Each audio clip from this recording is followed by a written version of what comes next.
What's up, I Like Scary? We are back. I hope you guys are having an awesome day. I'm having an awesome day. It feels great to be a horror fan. So you guys, today we're going to talk about some Halloween Ends speculations and theories, man. And Halloween Ends is almost here, man. I'm so excited. But I'm going to start off by saying this, you guys. I've been, kind of looking over a lot of stuff we had with Halloween Ends so far, like, released pictures and everything. And, I've been just playing around with stuff that I think that could possibly happen now.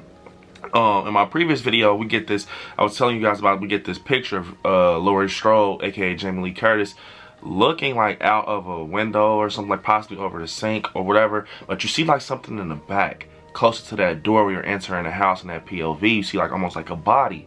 Now, I told you guys I think what could possibly happen, when Corey Cunningham comes upstairs and he opens the door, that Laurie shoots him. Right, she shoots him. He falls down the stairs. He's dressed up like Michael, and when we get that, it could be three things we can get. When we get that little shot when he's laying down, he probably finds out that's not Michael. She screams. She's screaming like, "No, I just killed someone innocent. He's taking over. Michael's taking over. He's getting people to want to be like him and stuff like that." But it's so weird because I put something together. So we get Allison slamming the door in the trailer. She slams the door. She's walking. Now, I was thinking, so say if they hear the gunshots or something, right? And Laurie shoots Corey and he falls down the stairs. Allison comes in the house and she unmasks, of course. She unmasks the body laying downstairs and she finds out that it's Corey Cunningham, her friend, the one that's accused. He's innocent. They've grown to be closer, maybe dating. And yeah, she looks at her grandmother and she's screaming like, "You killed, like he's dead. Corey's dead, right? He's dead. He's bleeding out." But Allison doesn't know that Corey's the copycat. Your grandmother just shot him off of just instinct, just trying to defend herself. So yeah, so Allison kind of unmasked him, and that's why we get in that trailer. She's screaming like Allison screaming, because I think that's the case. She comes in right when this stuff happens. Maybe she's on her way home, but she hears the shots, and she slams the door like, oh, that can be something. Or possibly, Laurie, it's unexpected. I'm just saying, you guys, it's been in the era that Allison is going to have a bigger role in this and stuff like that. But man, what if it's like, it could be possible, like what if Allison kind of checks out on us? Now this is the one out of the theories that I at least think that will happen. But what if Allison checks out on us? It's a possibility. Anything can happen. And Laurie, she just lost her granddaughter along with her daughter. She's screaming, and it gives her this, you know what I mean, like it just makes her so mad. She's screaming. She loses Allison, because while she's fighting with Corey and stuff upstairs, the real Michael comes downstairs and he kills Allison. And that can be, the body that's downstairs that she sees laying down. Like maybe we hear there's two fights going on. One with copycat, one with real Myers. And then it's when Laurie goes down, she sees Allison on the ground, she's screaming like, and then you see the real Michael hit the corner. He has no mask on. And that's where it all goes. Lights go off in the house and the battle starts. And also, Hawkins. We all heard that Hawkins and Laurie could possibly be talking in this one, because in Kills they were expressing their love for each other and stuff like that. Now I think this one could possibly happen, even if it's not in this scene. I think Hawkins is going to check out on us, because it's going to bring some emotional attachment, and it's going to make it more tense in these scenes. So that can possibly be Hawkins. Maybe Hawkins comes in and Corey's upstairs and they're like wrestling or whatever, or maybe even a real Michael. Or maybe, look, maybe, like I said, Laurie and the copycat are upstairs going at it, having their situation, and downstairs, the real Michael's down there. Maybe he followed Corey, like he stalked him, followed him to the house, and he's going in to get his mask. He's just going in to get his mask, Michael, but he's caught in the middle of a situation, so he kills Hawkins. Maybe Hawkins shot, almost like he gets to redeem himself with the shot. Maybe he does get the shot off on Michael, but Michael grabs him and just completes the kill or something, and that's when we get that scene that we got released, the picture that Jamie Lee Curtis posted, where she's screaming on the wall like, no, it's obviously someone important that dies, either Allison or Hawkins, or she regrets that she killed Corey. You know, he was innocent, but he played a prank on Laurie, and that's what it comes with. Now, I think Allison's going to make it to the end. I think I can just see Allison and Laurie, possibly one of the end is that they're walking out on top of the sunset, and they're the Strodes. They're the Strodes. They walk out on the sun, you know, into the sunset, and Michael's dead and stuff like that. I think they're going to work together, if that makes sense, because it's a reason why in Kills they put this light on Allison towards the end when she's stabbing Michael in the stomach, and she's just becoming this Laurie. She's like becoming Laurie right in front of us. But in Kills, you know, Hawkins got brought back in the weirdest way. Like, he just coughs like he had a fucking bad dream. And he's like, oh, he needs to die. So that's why I think they're going to kind of just drop him off in ends, because they brought him back for some, like, emotional attachment and some, you know, it's like they kind of stuffed him in there, you know, to get something going. But I think he's going to die in ends, you guys. And that could possibly be why Laurie's screaming and stuff like that. Even if it's not in that scene, even if it's like him sacrificing himself, which I think he will. I can see Hawkins sacrificing himself. Now, we haven't talked about Kyle Richards as much. Lindsay, I don't know. Like, we haven't seen her in a trailer, and that's what's not too much I can say about her, but, like, you know, she's gonna have a glorified cameo. But, so last night, you guys, I watched, you know, Resurrection. Now, this goes into a 3 I've been talking about.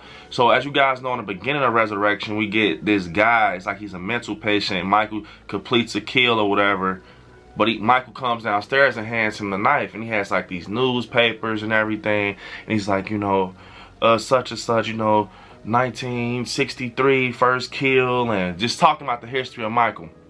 And he's like, Michael's walking down this like freaking crazy looking hallway. He's like, now he's back, and it's like, he says like after 3 years, he's not been heard from 3 years. After 3, it's like almost like a time jump, right?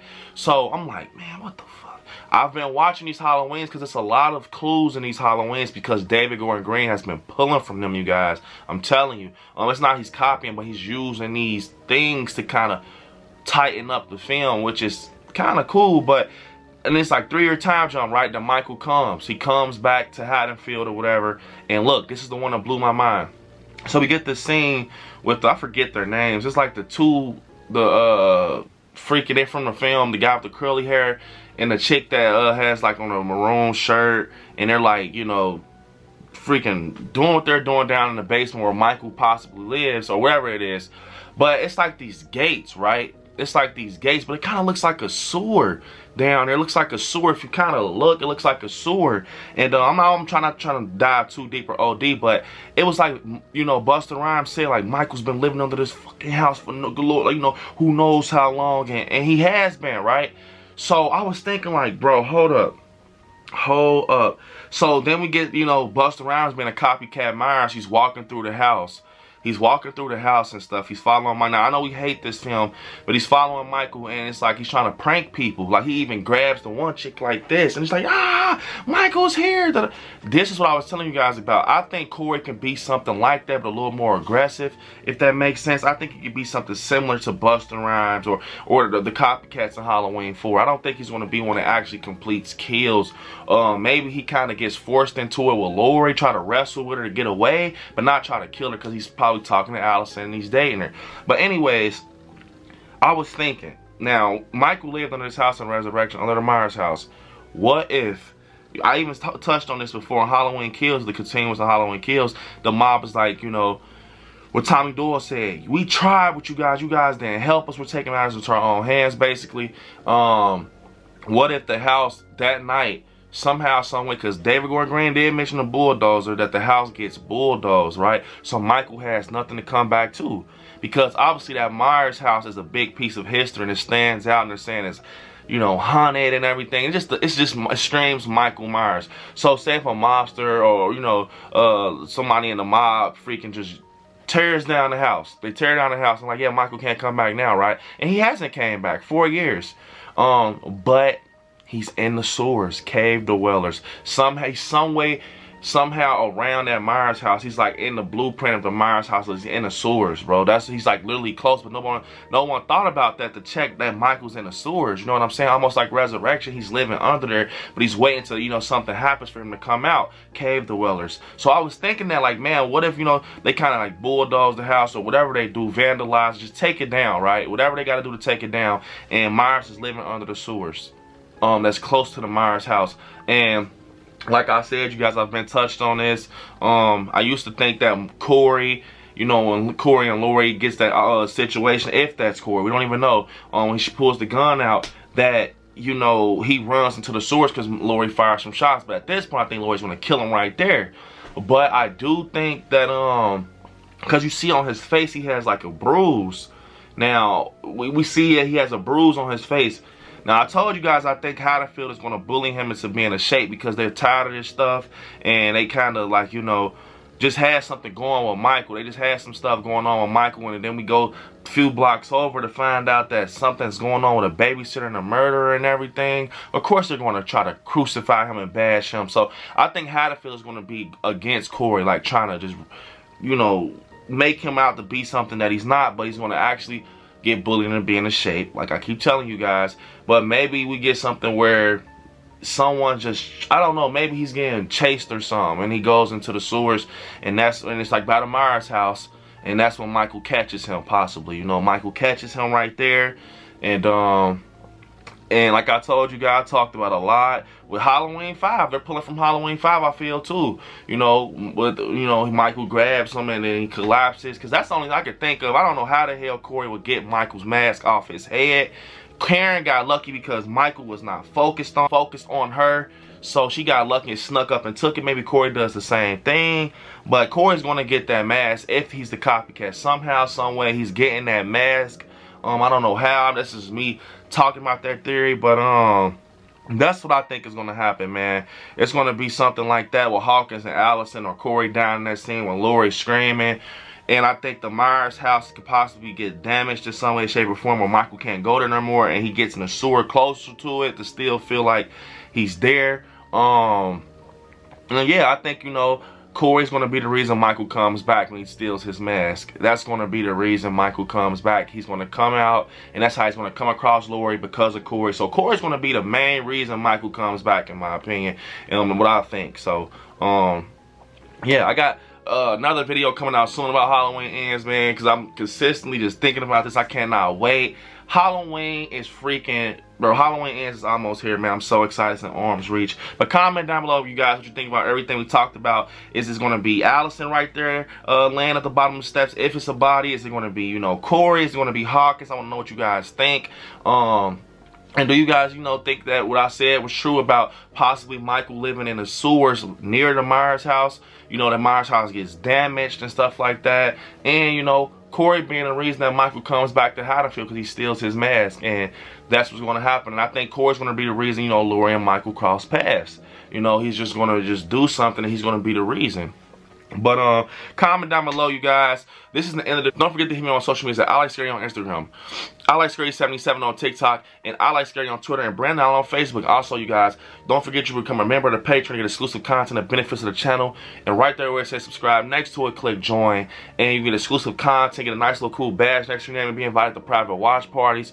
And also, you guys, don't forget to check out the official I Like Scary merch store. And yeah, you guys, I want you guys to watch some horror movies. Stay scary out there. I love you all. Peace.